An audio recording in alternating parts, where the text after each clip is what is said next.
Jessica, the Bismarck Fire Battalion chief tells me crews were dispatched to 103 Bismarck Expressway around 10:55 a.m. Whining says some of the CO calls they respond to are caused by people warming up their cars inside their garage. Alan, I'm here at Prairie Rose Elementary where a disaster relief point was set up earlier today.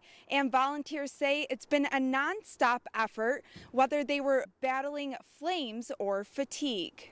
Flags no longer flying from this house and protesters no longer filling the streets.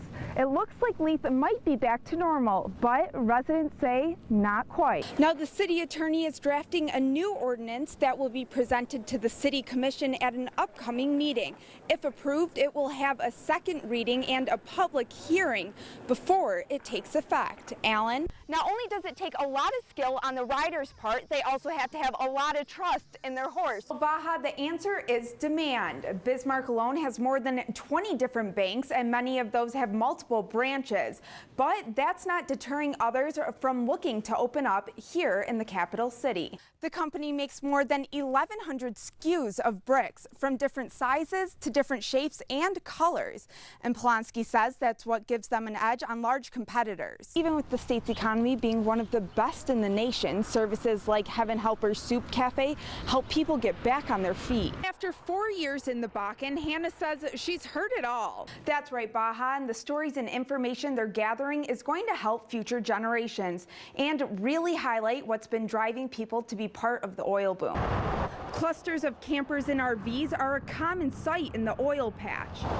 Despite the large number of these temporary homesteads, archaeologist and historian Bill Caraher says there's not a lot known about them. These are people who are far from their families. These are people who are working long shifts in very dangerous conditions. And how do you live your life in this circumstance?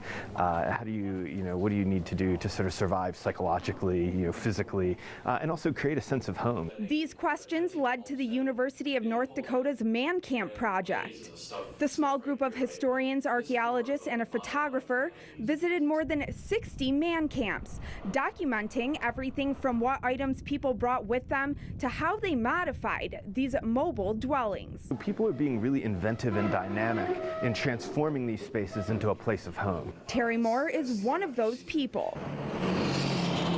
Desperate times or desperate measures, so where's the money being made? Well, North Dakota, so.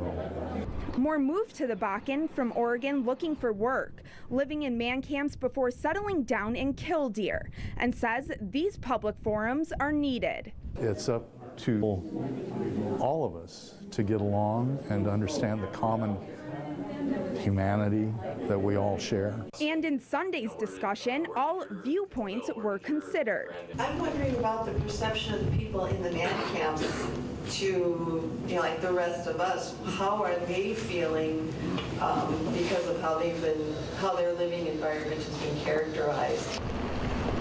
Both the research team and residents of Workforce Housing say that despite the stigma associated with man camps, for the most part, they felt welcomed.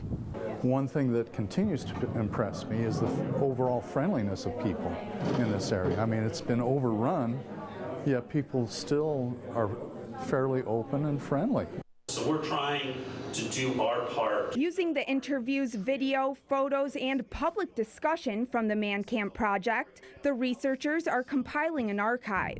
And we want to make sure that as part of this project, we leave a sort of historical legacy. Caraher says they're hoping the archives will be available to the public in about 2 years, so everyone can witness history in the making. Hauling soaked belongings out of your basement is never enjoyable. And for Bernie Staudinger, this is day 4. It does consume your life. She estimates up to $30,000 damage from Saturday's storms. We pulled everything out of the basement.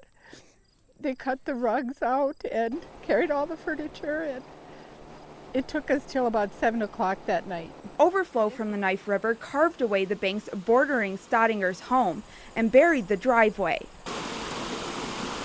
And while the water has stopped filling her basement, that's not the case for all Marshall residents. We don't know what's going to happen with the basement. We got the water pumped out and then it keeps coming in from the floor, or we don't even know where it's coming from. Both the Germansons and Stodingers have lived in their homes for more than 40 years. It's just hard to see what you've worked so hard for and it just gets washed down the river. With a lifetime worth of belongings still drying out on the front lawn, the possibility of more rain on its way is taxing. You don't like to think about it. Neither of the homeowners have flood insurance and say they are hoping to receive FEMA assistance. The scoria roads in oil country are less traveled by women. But Hannah Olson is shifting that stereotype. Feels good. I don't want to quit yet. I just started. Hannah averages around 300 miles a day, hauling parts and tools to and from well sites. She has to be ready to roll any hour of the day or night. You got to get up, you got to go, and that's hot shot. It's quick. It's, you know, it's hot. It's got to go. Hannah came to North Dakota from Washington State when she was 19. Gosh, it's bumpy. It hasn't been a smooth ride for the now 23-year-old, but with every delivery, she puts one more roadblock in her rearview mirror. Being judged as a woman when you walk up to a new customer on location, that's been the hardest. And after 4 years in the Bakken, Hannah says she's heard it all. Either way, they're going to think it, so they might as well say it. Whether it's pickup lines or put downs, Hannah uses the flack to fuel her drive to succeed. And Banshee sits shotgun on every delivery she makes. He's so jealous that you're sitting in his spot.